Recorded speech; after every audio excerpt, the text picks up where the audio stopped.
ജഡ്ജസിനെ vigilance അന്വേഷിക്കണം. സബ്ജിന്റെ തലത്തിൽ വന്നിട്ട് ഒരാൾ വന്നിട്ട് ഇങ്ങനെ കാണിച്ചു കഴിഞ്ഞാൽ ശരി ഈ കുട്ടിക്ക് മാർക്കിടുന്നില്ല എന്ന് കാണിക്കുന്നത് കണ്ടിട്ടുണ്ട്.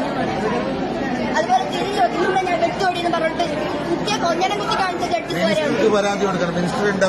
മിനിസ്റ്റർക്ക് പരാതി കൊടുത്ത സബ്ജിലെ മത്സരത്തിന് തുടങ്ങുന്നതിന് മുമ്പ് ഇതുവരെ ഒരു നടപടിയും ഉണ്ടായിട്ടില്ല. മിനിസ്റ്റർക്ക് പരാതി കൊടുത്തിട്ട് വല്ല നടപടി ഉണ്ടായിരുന്നെങ്കിൽ ഇങ്ങനെ കുട്ടി കരയേണ്ട ആവശ്യമില്ല.